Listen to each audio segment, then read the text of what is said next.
Hello my beautiful souls, कैसे हो आप सब। आई होप कि आप सब बहुत खुश हो, लाइफ में आगे बढ़ रहे हो, अपने आप से प्यार कर रहे हो, अपने ऑरा को लॉक कर रहे हो, अपने ऑरा को क्लेंस कर रहे हो, खुद को प्रोटेक्शन दे रहे हो, अपने फैमिली को, अपने बच्चों को प्रोटेक्शन दे रहे हो और अपना इनर वर्क बहुत अच्छे तरीके से कर रहे हैं। अगर आप नए हो मेरे चैनल पर, अगर आपको मेरी वीडियोस पसंद आ रहे हैं तो प्लीज़ मेरे चैनल को सब्सक्राइब कर देना। एंड अगर आपको सेशन चाहिए तो आप मुझे मेरे व्हाट्सअप नंबर पर मैसेज कर देना। मैं आपको वहाँ पे सब डिटेल्स जो है वो प्रोवाइड कर दूँगी। इनर वर्क से रिलेटेड कोई भी आपको जानकारी चाहिए, गाइडेंस चाहिए, तो आप मुझे व्हाट्सएप पे ही मैसेज कर सकते हो, राइट। एंड यहाँ पे जो भी मैं फ़ीस लेती हूँ वो सिर्फ एक एनर्जी एक्सचेंज के लिए है। सेशन के दौरान सेशन में जो भी आपके क्वेश्चन से आप खुल के मुझसे पूछ सकते हो। जब तक आपको सेटिस्फैक्ट्री आंसर्स नहीं मिलते तब तक मैं आपसे बात करूँगी। टाइम का कोई लिमिट नहीं है, मैं टाइम लिमिटेशंस नहीं देखती, क्योंकि जब भी मैं क्लाइंट से बात करती हूँ एक एक घंटा 1.5 घंटा हो ही जाता है, क्योंकि मुझे भी नहीं अच्छा लगता कि जब तक मतलब क्लाइंट्स को सेटिस्फैक्ट्री आंसर्स नहीं मिलते या फिर उनको सेटिस्फेक्शन अंदर से नहीं फील होता ना, तब तक मेरी भी नहीं इच्छा होती कि मैं उनको एकदम से कट ऑफ कर दूं कि अब चलो आपका टाइम ख़त्म हो गया है, ओके फाइन। तो मुझे नहीं ये सब पसंद, राइट, क्योंकि ये जो जर्नी है यहाँ पे क्लैरिफाई एंड क्लैरिफिकेशन देना बहुत ज़रूरी है। एंड ऑल्सो मेंटोर का होना बहुत ज़रूरी है यहाँ पर। अगर मेंटोर ही इस तरह से बिहेव करेंगे तो फिर कोई क्या कर सकता है ना। तो यस, सो आज का जो टॉपिक है यहाँ पे डीएम डीएफ जो है, जब दोनों सेपरेशन में चले जाते हैं तो वहाँ यहाँ पे डीएम कैसा महसूस करते हैं। सेपरेशन दो दो होते हैं इस स्टेज में। पहला सेपरेशन बबल फेज के बाद होता है, एंड फिर दूसरा सेपरेशन जो होता है वो एक फाइनल सेपरेशन होता है। एंड देन फाइनल सेपरेशन के बाद जो है एक परमानेंट हार्मोनियस रियूनियन होता है। और जब सेकंड सेपरेशन होता है तब डीएफ अपना पूरा इनर वर्क कंप्लीट कर चुकी होती है और वो अपना सोल मिशन भी स्टार्ट कर चुकी होती है। वो बैलेंस हो जाती है, सोल मर्जिंग कंप्लीट करती है, डिवाइन से मर्ज हो जाती है यहाँ पर। तो सेपरेशन के दौरान डीएम कभी भी एक्सप्रेस नहीं करते हैं। Like we know DM is very logical and they do not express. बहुत ज़्यादा मैट्रिक्स होते हैं, ठीक है। DM DF meets each other for the first time, वो बात करते हैं लेकिन डीएम ज़्यादा एक्सप्रेस नहीं करते, but they feel the love for DF at the first sight. उनको भी ये महसूस होता है कि ये कनेक्शन कुछ डिफरेंट है। फिर भी जो मैट्रिक्स डीएम होते हैं वो सिर्फ एनर्जी लेते हैं डीएफ से, लेकिन जब डीएफ एनर्जी देना बंद कर देती है देन डीएम को महसूस होता है कि डीएफ की एनर्जी के बिना मैं कुछ भी नहीं हूँ। लेकिन still DF stops giving energy to DM, तो डीएम वहाँ पे सेपरेट हो जाते हैं। ये होता है फर्स्ट सेपरेशन, है ना। अब ये जो फर्स्ट सेपरेशन होता है वो 3 इयर्स का होता है, 4 इयर्स का होता है, राइट। लेकिन इस सेपरेशन के दौरान भी डीएम को अच्छा नहीं लगता। डीएम को ऐसा लगता है कि ये जो रिश्ता है ये बहुत गहरा है रिश्ता, और वो ना स्टक हो जाते हैं। उनको तो पहले लगता है कि मैं मेरी डीएफ को बुला दूंगा, लेकिन वो डीएफ को बुला नहीं सकते। और उनको लगता है कि मैं डीएफ को क्यों नहीं बुला सकता, ठीक है। यहाँ पे डीएम डीएफ का जो रिलेशनशिप होता है वो ऐसे होता है कि जैसे अदर कंट्रीज़ में होते हैं उनके डीएम, ठीक है। कम्युनिटी डिफरेंस होता है यहाँ पे, लैंग्वेज डिफरेंस होता है यहाँ पे, लाइक कास्ट डिफरेंस भी होता है, राइट। तो बहुत डिफरेंस होता है यहाँ पे। तो डीएम यही सोचते हैं, और डीएम आपको मालूम है कि डीएम हायर अथॉरिटी फिगर होते हैं, पब्लिक फिगर होते हैं। वो उनके लाइफ में ना लग्जरियस लाइफ बहुत होती है। मतलब ज़्यादातर DM, most of the DM की लाइफ जो होती है वो बहुत ज़्यादा लग्जरियस होती है, एंड नेम फेम सक्सेस उन्होंने हासिल की होती है यहाँ पे। तो उनको बहुत ज़्यादा वो बहुत ज़्यादा इगोइस्टिक भी होते हैं, ठीक है। डीएम इगोइस्टिक होते हैं, राइट। जो भी मैट्रिक्स डीएम होते हैं वो तो बाप रे, मतलब यूनिवर्स पे तो भरोसा ही नहीं करते, एंजल्स पे भरोसा नहीं करते। कुछ डीएम्स होते हैं ऐसे कि जो भरोसा करते हैं यूनिवर्स पे, एंजल्स पे, लेकिन वो देखो, वी कैनॉट कॉल देम कि वो फुल्ली स्पिरिचुअल है, या फिर स्पिरिचुअल अवेकनिंग हो चुकी है उनकी। स्पिरिचुअल अवेकनिंग होना एक अलग बात है, लाइक बहुत ही ज़्यादा अलग बात है। वो कोई ध्यान मेडिटेशन तो नहीं कर रहे, तो नॉर्मल होता है कि जैसे मैं भगवान पे विश्वास रखता हूँ या रखती हूँ, ठीक है, तो वो होते हैं स्पिरिचुअल। लेकिन स्पिरिचुअल जो सेकंड मीनिंग होता है स्पिरिचुअल का, वो ये होता है कि जो बंदा मेडिटेशन कर रहा है, दिन रात खुद के ऊपर काम कर रहा है, वर्क कर रहा है, नाम जाप कर रहा है, ध्यान कर रहा है, एक दो दो घंटे खुद के लिए दे रहा है, वो होता है स्पिरिचुअल, राइट। तो ये होता है स्पिरिचुअल। और जो बंदा सिर्फ भगवान के मंदिर में जाके प्रार्थना कर रहा है, नहीं मेरे डीएम तो स्पिरिचुअल है, ऐसे स्पिरिचुअलिटी ये स्पिरिचुअल नहीं होता। हाँ, वो भगवान पे विश्वास करते हैं, लेकिन कोई कोई ऐसे मैट्रिक्स डीएम होते हैं जो भगवान पे भी विश्वास नहीं करते, वो खुद कहते हैं कि I don't believe in God. वो डीएम तो इतने भयानक होते हैं कि उनकी अवेकनिंग करवाना मतलब भयानक, मतलब उस डीएफ को इतनी मेहनत करनी पड़ती है, इतनी मेहनत करनी पड़ती है, लेकिन वो करके दिखाती है।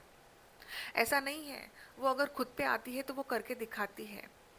तो ये जो होता है फेस, ये इस सेपरेशन के दौरान डीएम को बहुत ज़्यादा ऐसा लगता है कि नहीं मुझे तो डीएफ ही चाहिए, मुझे पता नहीं क्या हो रहा है, मुझे उसकी याद आ रही है, मैं बहुत ज़्यादा स्टक फील कर रहा हूँ। वो फिर से डीएफ के पास लौट के जाते हैं, लेकिन इस बार डीएफ उनके पास लौट के नहीं आती है, क्योंकि उस टाइम डीएफ भी अवेकन नहीं होती है। डीएफ को भी लगता है कि ये एक लॉन्ग डिस्टेंस रिलेशनशिप है, ये कैसे वर्क करेगा। तो वो उस टाइम भागती रहती है, भागती रहती है, भागती रहती है। और ये जो सेपरेशन होता है, ये 3 साल का सेपरेशन होता है, 4 साल का होता है। उसके बाद होता है फिर से एक रीयूनियन। ठीक है, तो इस रीयूनियन के दौरान फिर डीएफ को महसूस होता है कि ये कनेक्शन कुछ गहरा है। डी यूनिवर्स उसको सेपरेशन के दौरान साइंस भी देते हैं बहुत सारे, डीएफ को भी साइंस मिलते हैं कि मतलब उनसे रिलेटेड कुछ प्लेस, उनसे रिलेटेड कुछ उनका नाम है, प्लेस है ना, या फिर उनकी बर्थ डेट है, या फिर उनके सपने में, डीएफ के भी सपने में डीएम आते हैं। यूनिवर्स ऐसा कुछ करते हैं कि डीएफ अपने डीएम को बुलाए नहीं है। लाइक 5D में भी डीएफ अपने डीएम को देखती है, डीएम डीएफ दोनों भी खुश है, एक दूसरे के साथ बहुत खुश है, लेकिन फिर भी वो इग्नोर करती है, क्योंकि वो अवेकन नहीं होती। उसके बाद वो dark night of the soul भी फेस करती है। Dark night of the soul में तो भयानक होता है उसका, कि बहुत सारे कार्मिक लोग आते हैं उसके लाइफ में, ट्रिगर्स होते हैं, स्ट्रेस होती है, एंजाइटी, डिप्रेशन, टेंशन। डीएफ आपको तो मालूम ही है कि कैसी होती है dark night of the soul. सब लोग कार्मिक हो जाते हैं, वर्क प्लेस में कार्मिक होते हैं, फैमिली में कार्मिक हो जाते हैं सब, मतलब जो सोलमेट हो जाते हैं वो भी कार्मिक बन जाते हैं यहाँ पर। तो ये जो घड़ी होती है वो ऐसा महसूस करती है कि मुझे हो क्या रहा है, मेरी लाइफ में ये सब चल क्या रहा है, इतनी सारी नेगेटिविटी क्यों है मेरी लाइफ में। दिन रात वो परेशान रहती है, वर्क प्लेस में भी टेंशन टेंशन टेंशन पाल के रखती है, कि मतलब उसको लगता है कि मैं सब कुछ छोड़ दूँ। अब फैमिली में भी टेंशन, कंप्लेनिंग कंप्लेनिंग, वो समझ में नहीं पाती कि ये सब चल क्या रहा है। लेकिन धीरे धीरे उसकी लाइफ भी चेंज हो जाती है। 6 महीने का ये जो dark night of the soul होता है वो भयानक होता है बहुत ज़्यादा। फिर धीरे धीरे मतलब उसके भी फिर सपने में महादेव दर्शन देते हैं, फिर शिवलिंग के दर्शन होते हैं उसको, नाग देवता के दर्शन होते हैं, फिर भी वो इग्नोर करती है। जबकि वो महादेव की भक्त नहीं होती, वो स्पिरिचुअल होती है, ये नहीं कि वो स्पिरिचुअल नहीं होती, लेकिन वो महादेव की भक्त नहीं होती है। फिर भी वो उसको महादेव की ही तस्वीर ड्रीम्स आने शुरू हो जाते हैं यहाँ पर। तो वो जो होती है ना, वो फर्स्ट अवेकनिंग प्रोसेस होती है उसकी कुंडलिनी शक्ति की। ठीक है। सेकंड होती है जब उसको मालूम पड़ जाता है कि वो इस ट्विन फ्लेम जर्नी में है। जब उसको मालूम पड़ जाता है, उसको भी बहुत ज़्यादा फेस करना पड़ता है प्रॉब्लम्स को, अप्स एंड डाउन्स को, कि मैं क्या करूँ क्या नहीं करूँ, वो भी द्विधा मन स्थिति में आ जाती है। And then she starts doing her healing. वो मेडिटेशन करती है, अपनी एनर्जी को रेस करती है, खुद को बैलेंस करती है। एंड देन इस बैलेंस के दौरान एक सेपरेशन फिर से आ जाता है यहाँ पर। अब ये जो सेपरेशन होता है, इस दरम्यान जो डीएम होते हैं वो कैसा महसूस करते हैं। ठीक है, क्योंकि जब ये सेपरेशन फेज खत्म हो जाता है, उसके बाद आते हैं परमानेंट हार्मोनियस रियूनियन। दोनों भी रेडी होते हैं, लेकिन यहाँ पे डीएम कैसे रेडी होते हैं, डीएम के साथ क्या क्या होता है यहाँ पर। तो फर्स्ट पॉइंट है, डीएम एक्सप्रेस नहीं करते rarely what he feels on the surface. Like ऊपर ऊपर से तो डिटैचमेंट दिखाते हैं, डिस्ट्रैक्टेड है, या फिर इमोशनली अनअवेलेबल है, ऐसा दिखाते हैं वो। लेकिन इंटरनली ना, वो सेपरेशन जो होता है वो बहुत ज़्यादा इंटेंस होता है, जो ट्रांसफॉर्मेशन को इनिशिएट करता है। लाइक उन मतलब डीएफ को, मतलब डीएफ जैसे है कि डीएफ अपना दर्द दिखाती है, अपने दर्द को एक्सप्रेस करती है, अपने पेन को एक्सप्रेस करती है, वो अवेयरनेस में भी रहती है। लेकिन डीएम जो होते हैं वो डीएम अपना दर्द साइलेंट रहकर या विड्रॉवल या फिर उनके अंदर से बहुत ज़्यादा प्रेशर जो है वो महसूस करते हैं वो।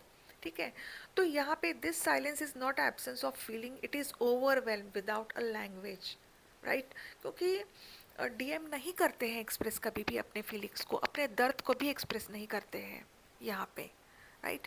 डीएफ तो एटलीस्ट अपने दर्द को एक्सप्रेस करती है, पेन को भी मतलब वो सामने दिखाती है कि मुझे इतना दर्द हो रहा है, इतनी तकलीफ हो रही है, वो डीएम को चेज भी करते हैं। लेकिन डीएम नहीं करते, डीएम तो डीएफ को चेज भी नहीं करते, डीएम डीएफ को मैसेज ही नहीं करते, और डीएम को फिर भी दर्द होता है इस सेपरेशन के दौरान।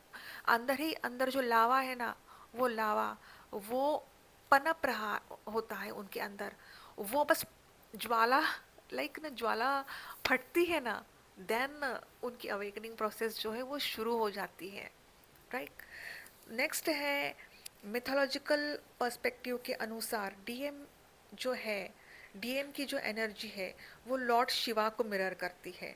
जैसे लॉर्ड शिवा कैसे होते हैं, साइलेंट होते हैं, स्टिल होते हैं, अनमूविंग होते हैं, ये caring a poison within his throat. समझ में आया आपको कि लॉर्ड शिवा ने क्या किया है, लॉर्ड शिवा अपने लिए क्या है, वो अंतिम यात्रा तक हमारे साथ रहते हैं। वो कैलाश में नहीं रहते, जबकि वो कैलाश में उनको होना चाहिए, वो स्मशान में रहते हैं, वहीं पे मेडिटेशन करते हैं। मतलब वो उन लोगों के साथ रहते हैं, उनको सहारा देते हैं जो मर चुके हैं। मतलब मैं इतना, मुझे बहुत अच्छा लगता है कि मैं जब उनके बारे में महसूस करती हूँ कि उन्होंने कितना त्याग किया है। तो उन्होंने जो, जैसे लॉर्ड शिवा ने हलाहल को भी झेला है बिना कुछ रिएक्शन दिए, तो डीएम भी इमोशनल पॉइजन को झेलते हैं, सहन करते हैं without any reaction.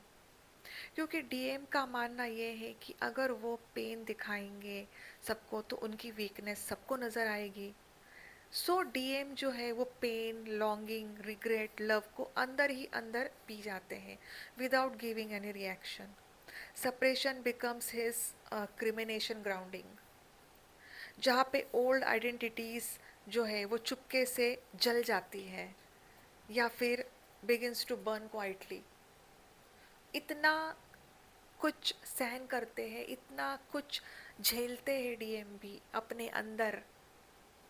I have already told you कितना लावा भरा हुआ है उनके अंदर, कि वो बस फटने की देर है। वो कब फटता है, जब उनकी अवेकनिंग प्रोसेस शुरू हो जाती है, तब कितना कुछ झेलते हैं। डीएफ तो अपना रोती है, डीएफ तो पेन दिखाती है, डीएफ अवेयरनेस में रहती है, लेकिन डीएम नहीं करते हैं ये सब कुछ, थर्ड पार्टी में होते हैं वो। नेक्स्ट पॉइंट है साइकोलॉजिकल सेपरेशन। यहाँ पे साइकोलॉजिकल सेपरेशन इसीलिए एक्टिवेट होता है जहाँ पे डीप इनर चाइल्ड वुंड्स है डीएम के अंदर, स्पेशली वो वुंड्स जैसे कि निग्लेक्ट, एब्डॉनमेंट या फिर कंडीशनल लव को महसूस करते हैं डीएम यहाँ पर, वो फेस करते हैं। यहाँ पर बहुत सारे ऐसे डीएम हैं, वो ये सीख के बड़े हो जाते हैं जैसे प्यार को पाना चाहिए, प्यार अपने आप नहीं मिलता, एंड इमोशंस को कंट्रोल करना चाहिए, and vulnerability must be hidden. तो डीएम यही सीखते हैं कि मुझे मतलब प्यार को पाना चाहिए, अपने आप नहीं मिलता है प्यार। डीएम के भी लाइफ में बहुत सारे टेंशन्स होते हैं, इनर वुंड्स होते हैं, चाइल्डहुड ट्रॉमास होते हैं। वो दिखाते तो ऐसा है कि I belong to a good family, लेकिन उनके भी चाइल्डहुड ट्रॉमास होते हैं। वो अनलेस एंड अनटिल वो हील नहीं हो जाएंगे, वो अपने फीलिंग्स को एक्सप्रेस नहीं करेंगे और अपने फीलिंग्स को सप्रेस ही रखेंगे। ठीक है, नेक्स्ट पॉइंट है जब सेपरेशन आता है अनकॉन्शियसली, वो अपने मतलब जैसे हिडन चाइल्डहुड या फिर ओरिजिनल वुंड्स हैं उसको रिप्ले करते हैं या फिर उसको रिकॉल करते हैं। Like I am alone with my feelings, इसलिए वो ज़्यादातर एक्सप्रेस नहीं करते। और एक्सप्रेस ना करने की वजह यही है कि वो शट डाउन करते हैं उस फीलिंग्स को। और इसका मतलब ये नहीं कि वो केयर नहीं करते, लेकिन उनकी जो नर्वस सिस्टम है ना वो क्लोज हो जाती है, वो क्लोजनेस को दर्शाती है विथ इमोशनल डेंजर। तो ये कितना डेंजरस है उनके लिए भी कि वो अपने इमोशंस को अंदर ही अंदर रखते हैं। कितना डेंजरस है ये। जब कोई इंसान खुल के बात नहीं करता और अंदर ही अंदर घुटता रहता है, अंदर ही अंदर सहता रहता है, तो उनको फिजिकली कितना पेन होगा। उनको तो कोई भी मतलब मेडिकल प्रॉब्लम भी हो सकती है, बीपी की प्रॉब्लम हो सकती है उनको। तो आप ये सोचिए कि डीएम को कितनी टेंशन होती है, कितने डिप्रेस्ड होते हैं वो अंदर ही अंदर, जब वो ये जो सप्रेशन वो फील करते हैं ना, वो इस तरह से फील करते हैं ये सप्रेशन। और हम डीएफ्स जो है वो, या फिर जो डीएफ्स है वो अभी अवेयरनेस में नहीं है या फिर वेटिंग एनर्जी में है, वो कहती है कि डीएम तो थर्ड पार्टी में इंजॉय कर रहे हैं। लेकिन जब डीएफ स्पिरिचुअल रीयूनियन पा लेती है ना, वो अंदर ही अंदर महसूस करती है उनके पेन को, उनके दर्द को। ठीक है। नेक्स्ट पॉइंट है at the ego level separation also initiates. अब यहाँ पे ईगो डेथ होता है डीएम का। आपको मालूम है कि डीएम बहुत ज़्यादा इगोइस्टिक होते हैं। DMs ego was build around roles. उनके कुछ रोल्स हैं यहाँ पे, लाइक प्रोवाइडर भी होते हैं, वो प्रोटेक्टर भी होते हैं, अचीवर भी होते हैं, और वो कंट्रोलर भी होते हैं। ठीक है। मतलब डीएम के ईगो के भी रोल्स हैं, प्रोवाइडर प्रोटेक्टर का रोल प्ले करना, अचीवर का रोल प्ले करना, end of course you know all controlling. बहुत कंट्रोल करते हैं सबको, डीएफ को भी बहुत ज़्यादा कंट्रोल करते हैं। ट्विन फ्लेम कनेक्शन में ये रोल्स डिसरप्ट हो जाते हैं कंप्लीटली। सेपरेशन के दौरान वो अपनी फीलिंग्स को फिक्स नहीं कर सकते, या विन नहीं कर सकते, या एस्केप नहीं कर सकते। तो यहाँ पे ये जो पावरलेस सिचुएशन जो होती है ना, उसकी वजह से ही ईगो शैटर हो जाता है उनका। कन्फ्यूजन फील होता है उनको, इरिटेशन फील होता है उनको, रेस्टलेस फील करते हैं वो, इतना रेस्टलेस फील करते हैं वो समटाइम्स। मतलब उनको लगता है कि why, because ego is losing authority and soul has not yet found words. ये स्टेज डीपली अनकंफर्टेबल होती है, क्योंकि डीएम को रियलाइज होना शुरू हो जाता है कि something terrifying to the ego, मतलब उनके ईगो में कुछ तो भयानक सा चल रहा है, भयानक कृति हो रही है। लेकिन उनकी आत्मा की वृद्धि हो रही है यहाँ पर, ये भी वो समझ पाते हैं उस टाइम, उनको रियलाइजेशन शुरू हो जाता है। राइट। नेक्स्ट है प्यार को आप काबू में नहीं कर सकते। ओके। यहाँ पे फॉर एग्जाम्पल मैं अगर आपको दूँ ना, Arjun on the battle field, युद्ध के मैदान में अर्जुन थे। उन्होंने क्या एक्सपीरियंस किया? Inner collapse before wisdom arrives. मतलब ज्ञान प्राप्त होने से पहले उन्होंने जो आंतरिक पतन को महसूस किया है। अर्जुन ने अपने डिसीजंस पर सवाल उठाए, अपने मेमोरीज को रिप्ले किया, रिकॉल किया।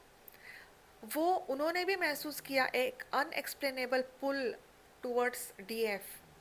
ये महसूस किया उन्होंने। इवन अर्जुना भी एक फिजिकल डिस्टेंस में थे, एंड सेपरेशन ने उनको ये सिखाया, सेपरेशन इज नॉट स्ट्रेंथ। अब यहाँ पे सेपरेशन मतलब अपने फीलिंग्स को सप्रेस करना। सेपरेशन मतलब SEPERATION। ठीक है। और इस सेपरेशन ने उनको ये सिखाया कि सेपरेशन इज नॉट स्ट्रेंथ, मतलब SUPPRESSION, ये सेपरेशन है। मतलब अपनी फीलिंग्स को सप्रेस करके रखना, है ना। तो अर्जुना ने उनको मतलब इमोशनली उन्होंने डिस्टेंट को महसूस किया, लेकिन अहंकार की वजह से एक्सप्रेस नहीं किया उन्होंने। उस अहंकार ने उनको परमिशन ही नहीं दी एक्सप्रेस करने की, प्यार को महसूस किया, लेकिन कोई टूल ही नहीं था कि इस प्यार को वो कैसे होल्ड कर पाएंगे या फिर सहन कर पाएंगे इस प्यार को। उनके पास कोई मतलब कोई भी उनके पास टूल नहीं था, उनके पास कोई ऐसा माध्यम नहीं था कि वो अपने खुद के प्यार को एक्सप्रेस करे, और अहंकार भी कितना था उनको। तो अब यहाँ पे अर्जुना को भी रिग्रेट फील हुआ, लेकिन हिम्मत ही नहीं कि कैसे फेस करूँ। और ये इंटरनल कॉन्ट्रडिक्शन कॉन्फ्लिक्ट्स की वजह से अंदर ही अंदर उनको ऐसा प्रेशर फील होने लगा, जो धीरे धीरे इमोशनल ब्रेकडाउन उन्होंने फील किया। और जैसे जैसे वक्त बीतता गया, उनको ये महसूस हुआ कि साइलेंस जो है वो साइलेंस टर्न इनटू रिफ्लेक्शन, मतलब मौन जो है वो प्रतिबिंब में बदल गया, और जो प्रतिबिंब है वो जागरूकता में बदल गई, और जो जागरूकता है वो विनम्रता में बदल गई। आपको समझ में आया? यहाँ पे उनका ईगो डेथ हो गया। अहंकार की वजह से उन्होंने अपने फीलिंग्स को एक्सप्रेस नहीं किया, कोई टूल नहीं था, कोई माध्यम नहीं था कि उनके उनके मन में जितना भी प्यार था उन्होंने उसको भी एक्सप्रेस नहीं किया, और उनको रिग्रेट फील होने लगा धीरे धीरे। एंड देन उनको उनके अंदर एक विनम्रता आ गई। सो सेपरेशन इज इल्यूजन, इसका मतलब ये नहीं कि डीएम इस कनेक्शन का को भूल गए हैं या फिर भूल जाते हैं। इसका मतलब यही है कि वो अपने झूठे या फेक चेहरे को ख़त्म कर देते हैं। जो वो दिखाते हैं वो है ही नहीं। जब ईगो कंट्रोल होता है या फिर ईगो कंट्रोल जो है वो डिज़ोल्व होने लगता है, इनर चाइल्ड वुंड्स हील होती है या फिर सरफेस पर आने लगती है, DM starts learning emotional responsibilities. वो समझने लगते हैं कि प्यार एक परफॉर्मेंस, पोजीशन या प्रोटेक्शन नहीं है, it is presence. That's why true reunion नहीं होता है जब तक ये वुंड्स जो है वो क्लियर नहीं हो जाते। Separation is not the absence of love. अगर आपको ऐसे लगता है कि सेपरेशन हो गया है तो प्यार खत्म हो गया है, आपको ऐसा लगता है डीएफ दोनों के बीच में अगर सेपरेशन होता है, डीएफ आप मूव ऑन भले ही करते हो, लेकिन आपका दिल और दिमाग, आपके मन में आपके डीएम ही होते हैं। इसी तरह से आप दोनों एक दूसरे के एक मिरर सोल्स हो। डीएम को भी यही महसूस होता है, भले ही वो थर्ड पार्टी में है, भले ही वो सोलमेट कनेक्शन में है, लेकिन उनके दिलो दिमाग में सिर्फ और सिर्फ डीएफ ही है। It is the education of love, it is the education of heart. जब डीएम इस प्यार को एक्सप्रेस नहीं करते खुल के, उनको दर्द होता है अंदर ही अंदर, just quietly, and that quiet pain is shaping the man his soul is meant to become. तो ये सब महसूस करते हैं डीएम अपनी इस जर्नी में, जब वो सेपरेशन में आते हैं, जब वो इन सब वुंड्स को हील करते हैं, क्लियर करते हैं, अपने कार्मिक लेसन्स को सीखते हैं, सेल्फ रियलाइजेशन कर पाते हैं कि नहीं, मैं बहुत गलत था, मैंने बहुत गलत किया, रिग्रेट फील करने लगते हैं। वो स्ट्रेस, एंजाइटी, डिप्रेशन भी फील करने लगते हैं। वो थर्ड पार्टी के पीछे पीछे भागते हैं ताकि वो अपने इस फैमिली को बचा सके, अपने इस रिलेशनशिप को बचा सके।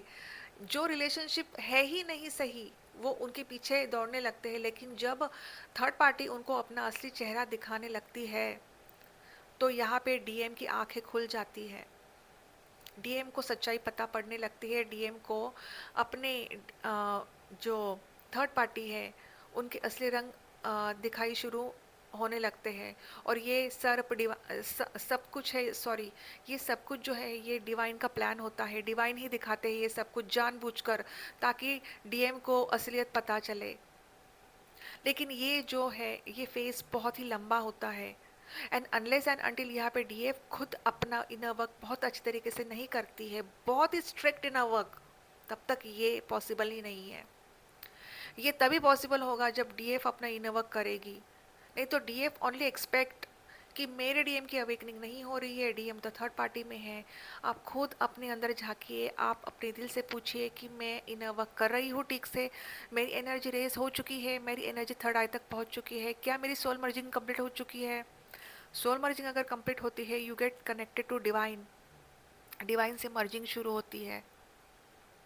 एंड देन आप धीरे धीरे आपके ही मन में ये आ जाता है कि नहीं, अब डीएम आए नहीं आए, मैं फोकस हूँ खुद के ऊपर, मैं फोकस हूँ इस जर्नी के ऊपर, मैं फोकस हूँ मेरे सोल मिशन के ऊपर, मैं मेरा सोल मिशन, मेरे मेडिटेशन, और मुझे सिर्फ हीलिंग देनी है, मुझे सिर्फ प्यार देना है। वो ध्यान ही नहीं देती है डीएम की तरफ। उस दौरान डीएम की यही सब अवेकनिंग शुरू हो जाती है। डीएम को बहुत बुरा लगता है, डीएम स्ट्रेस में होते हैं, एंजाइटी में होते हैं, उनकी ईगो डेथ होनी शुरू हो जाती है। यहाँ पे डीएफ को भी साइंस मिलते हैं, बहुत सारे साइंस उससे पहले ही मिल चुके होते हैं डीएफ को। Only thing she have to work on that. खुद के ऊपर वर्क करना जरूरी है। यूनिवर्स उसको साइन तो दे देते हैं, 1 साल पहले ही साइन देते थे कि तुम्हारा रियूनियन होने वाला है बेटा, लेकिन खुद के ऊपर वर्क करो। लेकिन अगर आप वर्क ही नहीं करोगे तो कैसे होंगे, कैसे पॉसिबल है, हाउ इज इट पॉसिबल। आप खुद के ऊपर ध्यान नहीं दोगे तो यूनिवर्स भी आपकी तरफ ध्यान नहीं देंगे, यूनिवर्स भी आपकी हेल्प नहीं करेंगे। ठीक है। तो आई होप कि जो भी मैंने आपको बताने की कोशिश की है या फिर एक्सप्लेन करने की कोशिश की है, आपको समझ में आ चुका है डीएफ्स। डीएफ्स मैं सिर्फ इतना ही चाहती हूँ कि आपकी ये जर्नी जो है वो कंप्लीट हो जाए। और कंप्लीशन का मतलब ये नहीं कि रियूनियन, फिजिकल रियूनियन, नो, गलत कंसेप्ट है ये। कंप्लीशन का मतलब इनर रियूनियन को हासिल करना, शिव शक्ति को बैलेंस करना, शिव शक्ति का मिलन होना, अपने पैरों पे खड़े होना, अपने करियर के ऊपर ऊपर ध्यान देना, सेल्फ लव करना, खुद के ऊपर ध्यान देना, सेल्फ रियलाइजेशन, अनकंडीशनल लव देना सबको। डिवाइन भी टेस्ट लेते हैं डियर, डिवाइन भी देखते हैं मेरा बच्चा क्या कर रहा है अभी, और वो कुछ ना कुछ करके आपको इनर वर्क ज़रूर कराएंगे। ठीक है। अगर आपको ये वीडियो पसंद आ रही है तो प्लीज़ मेरे चैनल को सब्सक्राइब करना ना भूलिए, and hit the bell icon so that you may get the notifications of my videos whenever I will upload it. And अगर आपको सेशन चाहिए, आप बुक कर सकते हो सेशन, आप मुझसे बात कर सकते हो खुल के, जो भी आपके डाउट्स है वो मुझसे क्लियर कर सकते हो। इनर वर्क भी मैं आपको प्रोवाइड कर दूंगी, फुल गाइड करूँगी मैं आपको इनर वर्क। जब भी आप मुझसे कनेक्ट होगे लाइफ टाइम, आप मुझसे डाउट्स पूछ सकते हो, जो भी सवाल है जो भी आप मुझसे पूछ सकते हो, राइट। तो अ, जो भी डीएफ्स आपके मन में जो भी सवाल है, जो भी सवाल है, उन सब सवाल को आप हटा दो, सरेंडर कर दो यूनिवर्स को, and then see the miracle कि आपके लाइफ में कितने मिरेकल्स होने शुरू हो जाते हैं। बहुत सारी ऐसी डीएफ्स है जो मुझे मैसेज करती है व्हाट्सएप की, मैम मेरे साथ ये हो रहा है। उन्होंने मेरे से इनर वर्क भी लिया है और वो यू नो लाइक एक्सपीरियंस कर रहे हैं, क्योंकि वो खुद के ऊपर वर्क कर रहे हैं। तो मैं भी यही चाहती हूँ कि आप भी यही करो। ठीक है। स्टक नहीं रहना है आपको जर्नी में। 3 साल का सेपरेशन हो, 4 साल का सेपरेशन हो, होने दो सेपरेशन। सेपरेशन से कुछ नहीं होता है, सेपरेशन से आपकी ही उन्नति होगी, उन्नति होगी, और आपके डीएम की भी, आपकी सोल की ग्रोथ होगी। तो हीलिंग करो। ठीक है। तो आज के लिए इतना ही, मिलते हैं अगले वीडियो में, तब तक के लिए bye bye, take care, God bless you, I love you all, ओम नमः शिवाय।